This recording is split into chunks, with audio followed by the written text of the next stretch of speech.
All right, I'll call our meeting to order, the Sumner County Nonprofit Ad Hoc Committee. If we could start with invocation. Commissioner Becker. Let's pray. Lord, thank you for this day. Thank you for allowing us to come together tonight and be with us as we conduct the county business. Please be with Mr. Gumin and his wife as they're going through their struggles, and please let it be full healing there. In Jesus' name, pray. Amen. Amen. Thank you. All right, I have a motion for the approval of the agenda. Motion. Second.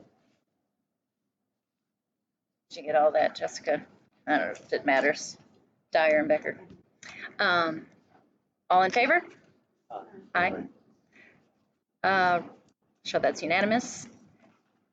Mr. McLaughlin, would you care to speak? This is your last chance. I'm kidding.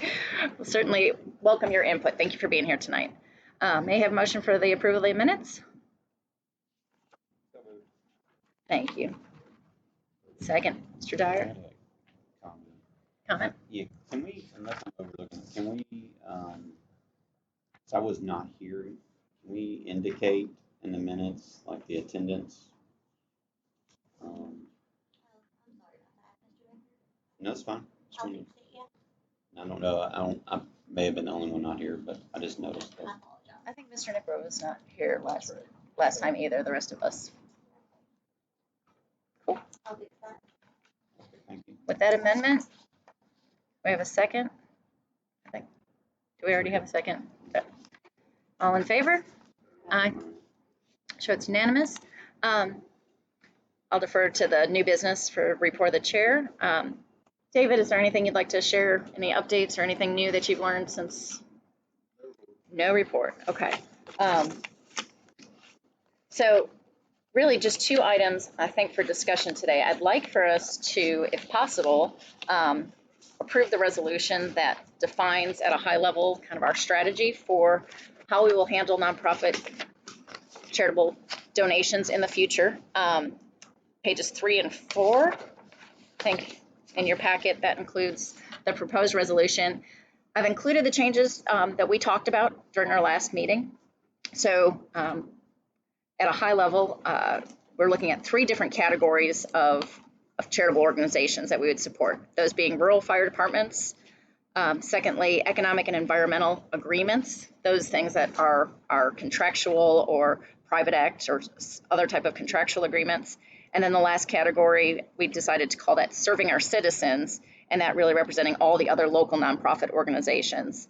I added the term community just to make sure that we were including everything that's currently on our funding list, trying to make sure that it's inclusive of everything that we might consider would fall in that category. We talked about the in point B under the resolution. We have the statement here, and I'm going to read it out loud. Just Mr. McLaughlin, you've probably already seen this, but I'm just going to make sure we've got this captured. Contributions to rural fire departments and agencies supported through economic and environmental agreements will be evaluated during the annual county budget process. Those agencies and services which are governed by a contract, private act, or statute will be limited to a 1-year term, and when the term expires, evaluated for continuation, but at no time will legal obligations be ignored unless statutorily authorized. So I did just change from last time when we met. I had that in there as a 5-year term. I know that we really can't have anything beyond a 1-year term, and Mr. Lang, that's cool, right? Good with your, cool. It's good with your department. So then the next point where we talked about this other broad category of serving our citizens, so that we will review those during, a panel will use a panel review process and conduct that after a total donation amount is approved during the regular budget cycle. Grant applications typically will be made available on or about July 1st, pending the budget approval. And then I made it the other yellow highlighted addition at the end, just that preference will be given to prior recipients that continue to enhance the community with proven performance measures. I wanted it to be clear that we will continue to look at these, and we'll probably look at these with a higher level of scrutiny maybe than in recent years past, so that we are evaluating and providing assurance of the accountability of these agencies year to year. The last statement there, charitable appropriations will be made after the charitable giving panel completes its work on or about January 1st of the following year. So if those changes are agreeable, if the resolution in total is agreeable, just want to make the point that one of the priorities of getting this approved is not only to take it back to the full commission, but also so that we can notify those agencies that are really going to see a difference in the timing of when we would make allocations. So next year, instead of approving budget and immediately making those contributions that we intend to delay any payments until the first of the following year. Does that make sense? You guys can work out some kind of logistical process for that, because the way the Private Act's written, which mirrors general law pretty closely, is they're supposed to submit requests by March 1st for the budget to my office. By statute, if they make a request, I have to consolidate that into the budget. The budget committee could remove that, and we could go back, or they could go back and they could actually assign that. But they're still, under the statute, it spells out that they do have a process to March through June to actually make a request and then come back and for the appeal process. That's when I talked to Leah about a little bit today too. So I've not seen that in statute where that timing is it part of? Based, what it does is it comes back and tells us March 1st that I'm to receive all the requests. It comes back and it directs me based on what I have requested all committees, including nonprofits, to be consolidated into the budget. And then if somebody disagrees, they're actually allowed a hearing. That doesn't mean this doesn't work. I just think we need a logistical process with something shorter. They can make a request, it can be put in the budget and then removed, if that's the way you want to move, just to make sure we're following the letter of this. That's all I want to point. Okay. I think we need to work out a process of where we get it on the budget committee votes it out, removes it, allows a hearing, and puts it back as for a better, maybe assigned fund balance to come up with the amount that they're going to budget the following year. Because if we physically budget anything into the budget, then it goes back further to direct me that I have to list in the paper of general circulation each nonprofit donation to each entity. And can that be footnoted to indicate that we have allocated an amount that will be allocated to individual agencies at a later date? I think it's a clear way to do it, because you don't want it to drop in unassigned fund balance that's not appropriated at all, and then you just go back and assign part of your fund balance. So for instance, if the budget committee decides there's $500,000 available, they just assign that into the fund balance, and then later when you go back and decide who you're going to give it to, you'll go back and publish it in the paper Right. and give it to them at that point. But I think you need a process with a shortened request or whatever you want to actually allow them to be in that original budget in some format. I think the amount should be in the original budget, but the actual agencies, part of the rationale for moving this timeline is so that we don't invite agencies, we don't invite new agencies Right. to apply and go through that effort if we determine that there's absolutely nothing additional in that I think we're saying the same thing. fund. Okay, But I think we have to allow them to request, put it in detailed in the budget, and then the budget committee can remove it got it. and let them have a hearing. So they're welcome to request it, but we're going to try to notify them that this is the efficient, effective way to And receive maybe it. have something really short. If you want to make a request, you send an email to my office. Copy and we'll actually put in the budget. But the intent is it's probably going to be removed and then go through this process. But I think to follow the letter of this particular act, we're going to have to allow them to at least request and put it in there and then consolidate it and have the budget committee vote back out and then let them have a hearing if they so. If they insist on. If they putting- insist, but most of us are going, I think, is going to. Yeah. But I think to follow the letter of law, you're going to need to follow that extra step. But the budget committee, even if they show up to request, the budget committee really does not have to approve any of their requests. No, it just has to give them a hearing. The hearing at So the they budget can committee. put whatever they want to in, but we don't have to approve any of that. And then there'll be a process for whatever money we decide later on to be able to They're do. allowed a hearing in front of the budget committee, and then they're allowed a hearing in front of the county commission. But Gotcha. anybody can speak in front of the county commission on the budget anyway, Sure. so their hearing's provided because when we publish our budget, we publish the hearing is at the county commission meeting. But I think you do need to follow that. I got you. That's what I'm saying, but we have a way of just saying, Right. thank you for your petition. Maybe Yes. they send in to my office, ABC request, we put in the budget committee votes it out, they decide what they're gonna do, they assign it, and then you follow the process. I just wanted to Okay. clarify that. I think otherwise it's gonna fall. And maybe eventually we clean up the private act to, Well, the if it's general law possible. has things very similar, I think it's, in the. on the budget Tennessee. part. Okay. it's in the You budget. have for your original budget adoption, and it requires you to publish all of the, it was mirrored very similar to the general law budget. Guess of state law. What were you gonna say, Mr. Becker? Got a couple questions here. Going to send the minutes from last meeting. I'm just curious what happened with, down in the, new business part B, it says that, Finance Director Long informed committee that statutory agents have a right to present to the committee and to the commission before the budget is adopted. Law Director Denham disagreed. They stated they were discussed as, what exactly was that and what was the outcome? Same discussion That's what we're just talking That's what I was thinking. That's what triggered me We're to. not, you don't have to put in the resolution, but there does have to be some right to request to be put in. It directs me to consolidate those requests of all agencies to the budget committee. Okay, so you and Ms. Denon are on the same page on that now. We talked about it, I talked with her today. So then, okay. We'll just do a really good job, and I'll be a second layer of protection that we make sure these agencies know that we don't want them to waste their time doing that best possible. So then, Email us some similar amounts for Yeah. additional requests. I'm not clear on, so we've got these three categories, A, B, and C. It sounds like A and B are gonna be sort of standard operating procedures, whereas C is what we're talking about here. Right.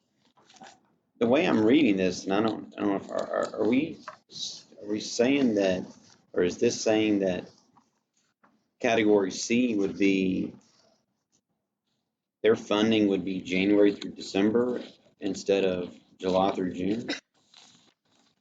Well, it's an annual appropriation.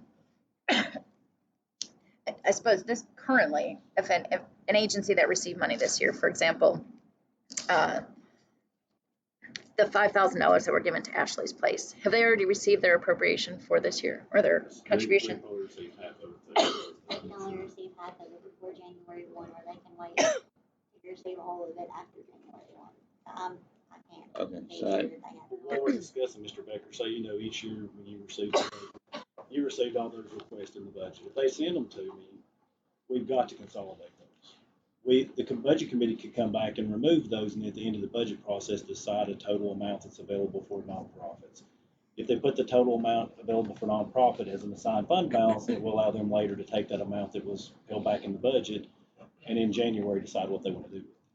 So they're really talking about the money for the July 1 year, actually determining in That would be January. dispersed in January, it would be They'll determine in distributed in January, January. determine in January, and then in February, go back to the commission and break it out, whatever's required and move forward. There would be, in year one, there would be some cash flow impact to these nonprofits, right? Because there would be a 6-month delay when they would receive funding, mostly immaterial probably, but They receive, the way it's set right now is if you're under a certain dollar amount, which I think is where you go, but you receive half before January 1, and you can receive the second half on January 1. So that would be, their half appropriation would be slowed down except for this first group of units, right?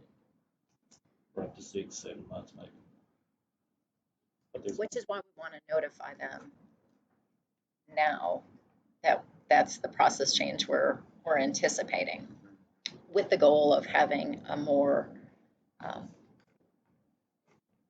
concentrated effort on appropriating these possible contributions amongst all eligible organizations, and doing it with a real look at accountability on their performance. So it's taken through like scenarios here of serving our citizens organizations. So basically, what we're talking about here would be, we set our budget, whatever it is, we say $500,000 or whatnot. I'll use approximate numbers. Last year, it was 88,171 that fell into that category. Okay, So, all right. so it's a So just for round numbers, let's say 100,000. So $100,000 for this category. We would let these group C people, organizations know. Then whoever, we could get the same amount or a fewer amount if or whatever. So they could come and basically would present to the budget, panel. the budget committee. So, and we haven't put a label to it yet, but I foresee it as a separate ad hoc or an annual extension of the budget committee that would be specifically labeled or considered this charitable giving panel. So this charitable giving panel would have this $100,000. They would listen to the needs, et cetera, and that panel would make a recommendation to the budget committee of, hey, here's the 500,000, we want to split it this way. Item B, like under here, it says that any funds appropriated under this section shall be used expended under the direction of the clerk control of the county legislative body. Does the legislative body going to designate this committee to expend the funds, or is it going to go Or is back to them? Or is it back to budget? Is it back to budget and county commission for a breaking resolution? We haven't spelled that out. I assumed it was budget, that it would go back to budget, and then it would be approved by, once approved by budget, it would go to the commission. But if you all, Which section were you just reading? he was reading from the Tennessee Code annotated. CCA section B right here. That's fine, I thought I didn't. It Yeah. says, any funds appropriated under this section, which is the nonprofit section, shall be used and expended under the direction and control of the county legislative body. So, supporting how you set up that control of the county legislative body through this committee and commission. So we're not, in this case, we wouldn't be asking for additional funding, but just how to allocate the funding that the budget and the full commission had already approved. So then this panel or whatnot could go directly to the full commission. 132, 132 now. I think. It's 100 plus thousand. If they're going to go back at general services, cost out how to break it up, and then send it back to commission. Emergency services, yes. I'm sorry, emergency services, and then send it back and we'll publish it and disperse it to the different agencies. I think she's trying to say they just want to remove that out of the budget process we've been doing, where they're coming with everybody else and trying to present those things. And I think you mentioned sometime or another you want to have some other people outside, maybe some citizens on this panel, or Potentially, I think we haven't defined no. the But I'm just saying policy. that Yep. was what I heard in that meeting. So. All right. I think part of the discussion, Mr. Becker, was that, there's a limited amount of funds and you're getting every nonprofit in the county, they're spending a lot of their resources. And then at the end of the day, when we get done with the budget, there's a lot of times not available resources anyway. So this may at least put them on notice of how much is available. I think that was the gist last. Thank you. I can see a scenario where, without truly knowing what the need is out there, of coming up with a dollar figure would be sort of difficult. Just be right, because you don't, like right now, you at least have a general feel of, hey, you got all these organizations are requesting funding. With it being separated like this, you won't mean, the same, essentially, the same ones will be asking and more, but you don't really know for sure what the true demand will be. Does that make sense? So Yeah, I mean, I see how we could certainly, we could work it around the demand. I think this proposal works it around the affordability of what the county is willing to allocate towards this topic in general, and that if the amount, and this is what I think has happened now pretty repeatedly for the last several years, is that basically we've opened it up, the March 1st, the timeline we've used all along, and then at the end of, or throughout the budget process, the determination is made that there's no additional funding, so all new requests are kind of blanket rejected.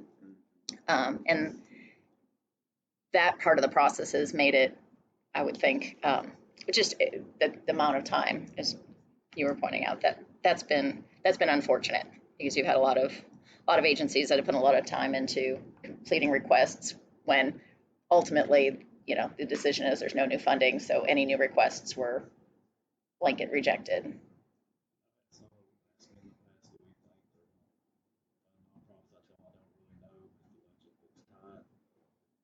Historically, it's not a lot of their nonprofits. I can't tell these agencies probably not anybody. Yeah. Within my purview, so they come in and request some put a considerable amount of resources into it. It's been that way for a long time.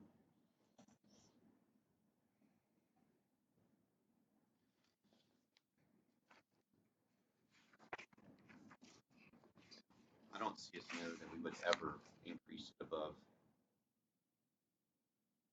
the previous year or whatever. If we're saying 100,000 in this conversation, I don't see a scenario where we would ever say, hey, let's give 200,000. I don't ever see a scenario that the budget committee would just say, hey, let's just throw another 100,000 out there. But they So I think this would end up just keeping that flat line of whatever it is ongoing. There's an inflationary amount that is added into all the other departments year after year. And would there be potentially an extra 5-10% in this budget? No, I mean, I hear you. I mean, I'm just sitting on the budget committee the past several years. It's just throwing some commentary out there.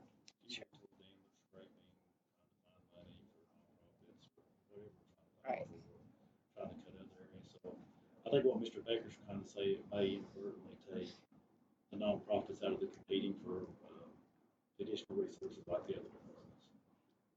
I think it's kind of what Mr. Baker's trying to say too. Along those lines.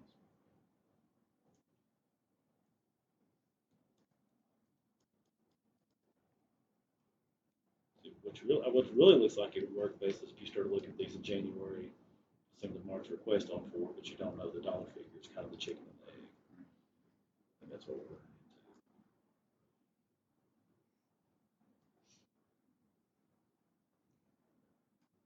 For the sake of the volunteers and the limited staff volunteers or staff at many of these agencies, I think this proposed process is much more conscientious of their resources and their how they allocate their time.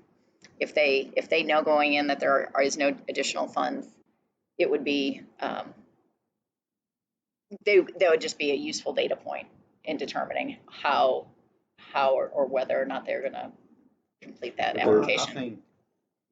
I think one thing that reading some of this verbiage about the which I think is great, is about returning charities or whatever. To me, demonstrating and showing the value that they've provided to the community. We have not been doing that. So, I wouldn't want other nonprofits to say, well, I'm just not going to spend the time, because they don't know that nonprofit A's come in and not really shown their value. And so they get maybe cut out of the budget. And now all of a sudden, maybe we could have found a place for nonprofit B. If that makes any sense. So Sure. I like that piece of it more so than some of the, Trying to read between the lines and figure out how you're going to really use this information. Yeah. I think next year will be a level set that might, I don't know that we can say we're intending to reallocate any of the funds, but I think this process, using the panel to look at all the incoming applications, we might look at how that, as I said, 88,000, we might look at how that's been allocated in this year and many of the years past, and see where maybe there is some shifting of those funds. And so I think I agree. I don't want anybody would be potentially receiving new funding to not do it because I think there's no additional funding. So. Go ahead. Back to what he was kind of what he was saying on the financing part of it.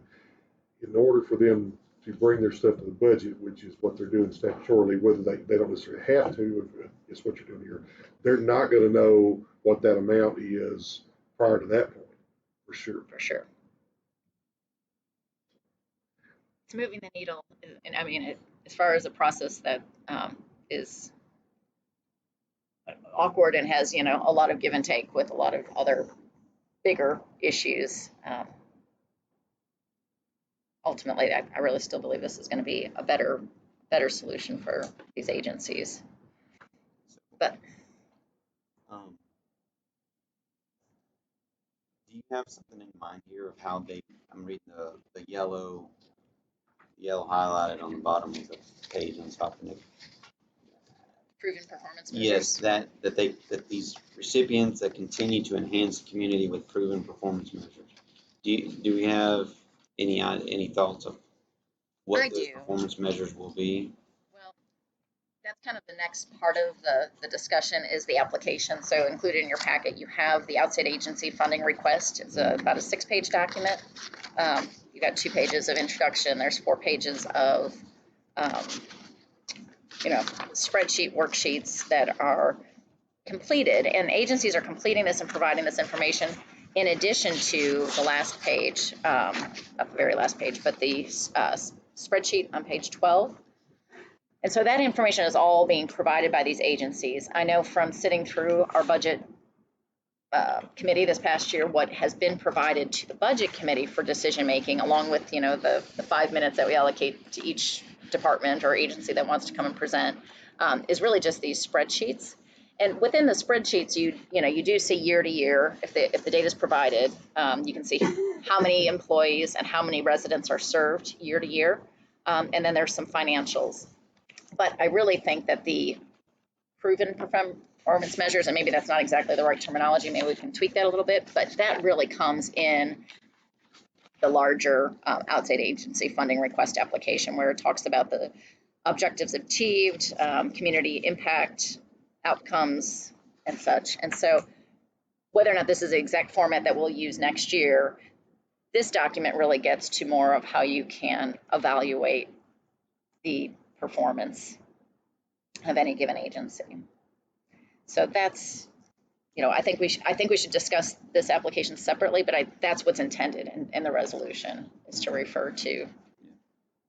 Do they have to attach any kind of proof to this, or are we just taking their numbers? Or The within the grant application, it does ask them to provide their, you might know the terminology offhand, David. Following items must be provided. This is page 6 of your total packet. Middle of the page, financial information requested, budget revenues and expenses, actual revenues, current year, prior year. I know, isn't there somewhere in here the IRS, a copy of the IRS letter? Okay, I'm sorry, at the top of the page. Before we pay them, they have to send us an audit if available. Oh, okay. If not, they have to send a financial statement disclosure that's on a form provided by the state comptroller's office, and it has to be certified by the chief financial officer.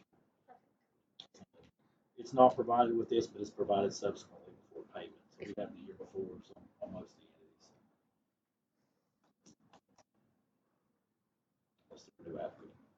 And the numbers tell part of the story. They just don't necessarily tell all the story in terms of what a panel might look at in terms of I was thinking maybe if they add the outcomes. numbers one way or another, to make it look in their favor. Right. But my experience is that this information is collected, and a lot of good content around outcomes and expectations, but it isn't necessarily reviewed in detail, certainly not through a comparative process. So are these pages, they're already filling this out? I recognize this page, the spreadsheet looking page. They're filling them all out. So, okay, And Jessica gave me a thumb drive of all the applications that have been completed, I think when Ever. we did the budget process, I only provided. the spreadsheet. Yeah. Yeah, the spreadsheet's what I'm looking these at. in case you guys wanted to look through them. Yeah, that's And fine. then we brought them with us if anybody asked. And then the last 2 pages is what, Gallatin? That was just one separate example, and I don't have any other additional examples yet, but this would be what I believe is the next step in this committee's effort, is to just look at, do we have the most effective application for what we're really wanting to evaluate and compare? And then really secondly, and I don't know if this is true, but I thought maybe this application, the current application that we use, is that just as effective for rural fire departments as it would be for a local serving our citizens nonprofit agency? And should those applications maybe be a little bit different so that we're collecting the relevant data points for rural fire versus the same, is it the same or a different set of data points that we might want to look at when we're looking at this set of funding? The agreements, that kind of middle category, those are contractual agreements, and they're not completing these applications to the best of my knowledge, right? Like Sumner Resource Authority and Forestry, they're not completing this application because those contracts govern that. They've So, done an audit.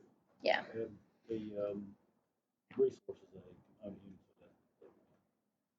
forestry sends us a copy of their audit, I think they do fill out a fax copy of it. No, they send like a little letter that they have to provide for audit. Yeah. Yeah. 'Cause So- they work for the fire tower. You know, like I said, I think that's the next step. I don't have a real proposal around that, but I would like it to be not only meaningful for whoever's reviewing and allocating or proposing the allocation of funds, but also just the right terminology and appropriate so that, you know, when it is rural fire, that, you know, we're looking at the metrics that really are relevant to what the service they that provide. matter for them. And they Yeah. already do report to the Emergency Services Committee, and each month we know how many runs they've made, how many fires they've been to, and all that kind of stuff like that. And so it is a little different than what's on, especially the other category on here. Right. So I don't know if exactly the same things need to be on the same form. So it may be different forms. Well, We're going to have 3 categories. And I don't know how long we've been having rural fire complete this full outside agency funding request. And it may have not been, you know, a good fit in terms of capturing the information we really wanted, but it is important that the rural fire agencies, just like all the others, are providing data to the county to justify and receive that contribution. And so I think having a process that really fits the recipient would be helpful.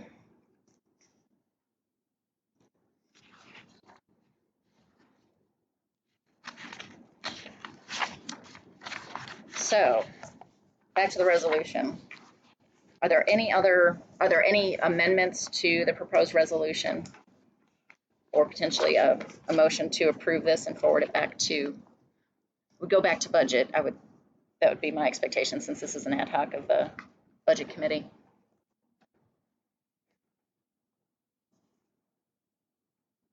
The July 1st, Tommy, so the grant applications would be made available, and then does it say when we would want them back? It doesn't spell that out here yet. Would we need to have a timing of that included in the resolution, or is that something that we could just determine elsewhere? We have to determine procedures, and you know, I guess I'm going off of what happened this past year. We approved our final budget in August, right? So it wasn't until August that we approved our budget, and so that kind of backs everything up, which, you know, that's part of the communication and connect we'll try to establish once we approve the resolution. Like I said, I really want to notify those agencies so that they're aware of that timing, and there's some additional language I think that helps explain that, you know, depending on when that budget is actually approved is when we will make these applications available. So would the panel need, I'm just throwing out timing, if we say we want it back by October 1st, then that gives the panel a month, then it would, you know, need to get through and approve at the full commission in the December meeting. That would be to right. appropriate in January. I'm just thinking from a timeline standpoint, you know, maybe include something like this, something in there of submitted back to us by October 1st. I would be fine with that. If, you know, I maybe the sentence is something to the effect that, Back within 90 days of adoption of the budget, or 60 days. So if you didn't have a late year budget and you don't know the amount, it push it forward 60 days within budget, which we usually do it in June. That would be actually puts you back in August. So how far out you want to go? Because if it goes the other direction, like August, and September, October, but 90 days. I think I was more thinking about tying it to the January 1st, goal. you know, giving out the money on January 1st. But yeah, If we can make that more clear based on, you know, what we know, that's maybe that needs to shift. I'm trying to leave both July 1st and January 1st as flexible given the actual budget adoption. But we could put in a sentence that says applications will be due on or about or by October 1st should the budget be adopted by July 1st. Something. I would say October 1st regardless. We gotta have our budget. We gotta have our budget approved before then anyway. Yeah, it's the first time we've ever ran that long of a budget. Is it? So, Okay. Yeah. That's an Lucky us. unusual situation, and we've got to have them August 31st or have some. so I think on extenuating circumstances I think with on the this state. we're good with just saying October 1st, and that gives. So it does compress the timeline for if we were to ever run in this situation, but that allows us to meet January 1st, which I do think the agencies would appreciate. So if I think we don't so. really want to go beyond that, if at all possible. I'll make an amendment to include.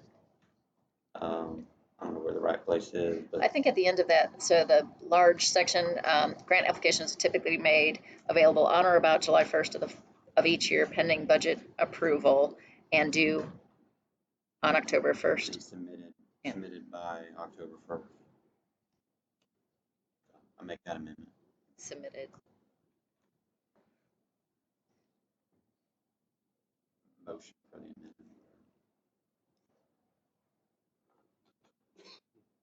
On or before October 1st.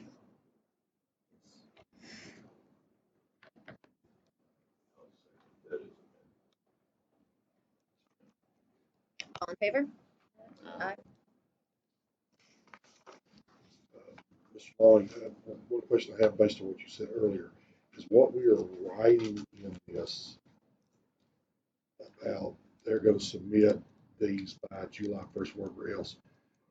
We know what we're doing, but is that gonna cause a problem because of the legal issue saying that they have the right to do something? It's not gonna be a, If they send me a request, I'm still gonna have to consolidate the budget. but, The budget but committee this will won't write to me. really affect it. Yeah. I'm not sure that it's not gonna be confusing the first year, The as first we year. said. Right. But just so Yeah. it's not gonna be a legal issue is all I'm asking. If they send it to me on March 1, we'll put it in the budget, and the budget committee has the right to remove it after you. Just wanna make sure that that's, You can still because call we're it, putting it in writing this way. just we can't refuse to put it in the written budget. Right.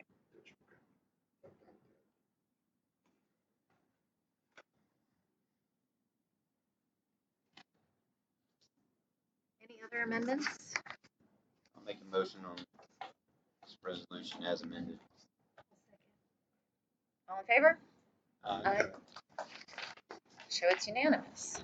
Okay, so, like I said previously, I think the next step for the committee is to look at our funding applications. I've talked to Jerry Foster. Jerry is the one that helped add the Excel spreadsheet, page 12 of your packet, to the process a few years back. And I told him that, we aren't always getting reliable and or accurate data through that, in which I said, it might be just the communication on the front end, might not be as much screening, that's not the word I'm looking for, but filtering it when it comes in. But once it comes to this panel, we'll have a better ability to really work with the agencies as they're submitting it, and so, or at least have the dedicated effort to look at these more closely. So I let Jerry know that we're considering some amendments, that we want it to be meaningful, that whatever we're collecting is both clear to the applicant, and then it's something that the panel can effectively use to really evaluate the request. I don't have any proposal on the table at this point, but what are your thoughts? Is there any? We can use whatever templates or whatever we want. When Commissioner Foster put that together, he was the chair of the budget committee, so that was just a tool to help as he was evaluating the different agencies, organizations. So I don't think anyone's necessarily married to that format or whatnot. Whatever, to me, as we look through what the application should look like, it's what we or the panel, what information that they need in order to make a decision. So whether it looks anything like that or not, to me, keep it simple, as simple as possible, but obviously it needs the relevant information. It needs to really, really focus on the value that they can provide their community, because that right there, the value to the community to me is the number one criteria, for sure. So. things that I heard from people who provided input outside of this committee, but to your point exactly, Jerry, you know, what are you saving the county? And if we can quantify that to whatever extent, I think that's an important data point. Really understanding what other sources of funding the agency is receiving also, and I know that's captured in the current outside agency funding request. There's a list of other sources of funding, but some of those data points, yeah, don't make it into the Excel spreadsheet. So that's where, if we can kind of pull these together, I would like to simplify to whatever extent possible, and that's where I provided that Gallatin example, because I do think it's they used a panel kind of review process with their allocations this past budget cycle. They kind of took all of them through one process, and I think they had, I think they also had a team or a panel that included some community members, which might be advantageous as far as the workload goes, and also having support from our community for whatever decisions we make. So my goal would be to simplify, make sure we've got really useful data, and then secondly, you know, if we can, or if we agreed, should we be looking at maybe a second, slightly different format where the data that we're collecting is more relevant for rural fire departments? Any thoughts on that? Yeah. Not surprised. So that would be my goal, is that we look at what we have, look at some other options, and then come back with 2 proposed applications. Really the most timely of which is going to be the rural fire departments, because theirs would be the one that they would be needing the earliest in the whole cycle starting next year. I mean, to me, on the rural fire departments, to me, it makes sense to, instead of just a peanut butter spread it across and give everybody the same amount, is to look at the number of residents they serve, the mileage, whatever those key data points, and somehow, you know, you take, you know, I'm gonna say 100. What do you say? 132,000, I whatever think it it's was. 138 actually. Yep, Whatever that it was is, and spread it out accordingly to,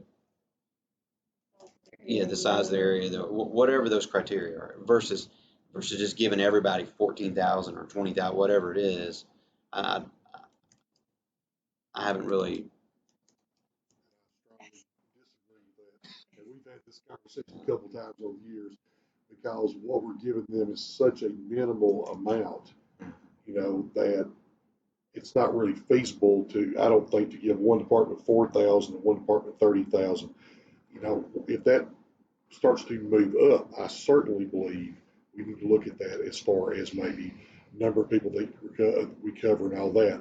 But when we're talking about the small amount we're giving them right now, I personally don't think that's correct. And I understand why people feel that way, but Yeah. we're talking about, compared to what they need and what we're actually giving them, you know, they still all have to have air masks and a truck and, you know, whatever else. And so we're not paying for those basic things already. You know. I think we'll know a lot more about it when we have the CTAS study completed, and hopefully that whole timing really dovetails well with the budget process for next year. And that may be a completely different process by the time we get around to Yeah. that. What's the timing of that? The CTAS study? Well, I've been hearing recently that hopefully within the next month or 2. Actually, we heard yesterday, last night, middle December. Okay. That's right. Okay. Good. Hopefully. I wouldn't bank on it or bet on it quite yet, but hopefully that would be great. All right, so with that, we do have another meeting on the calendar for December. Is it 2 weeks from today? What day is it? What's the date? Let me look.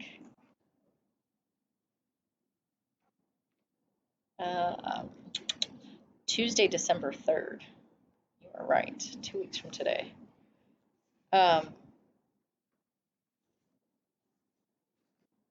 With the Thanksgiving holiday, I'm a little concerned about having meaningful input for that meeting. Would it be okay for us to push back? Is that we get in big trouble? Published meetings and such. So, We could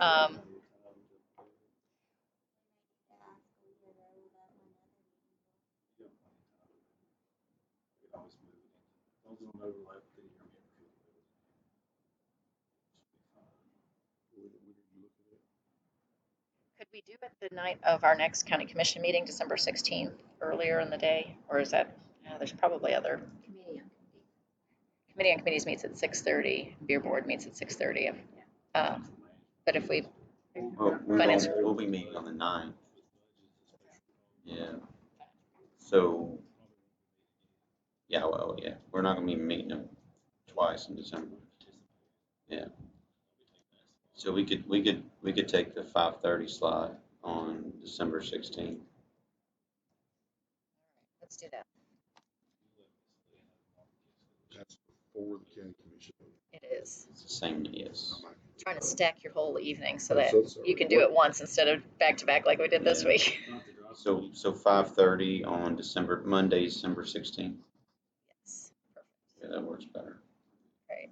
All right, that's our plan. All right, December 16th. do I have a final motion? Adjourn. Okay, thank you. Motion to cut off the hour. Bye, Al.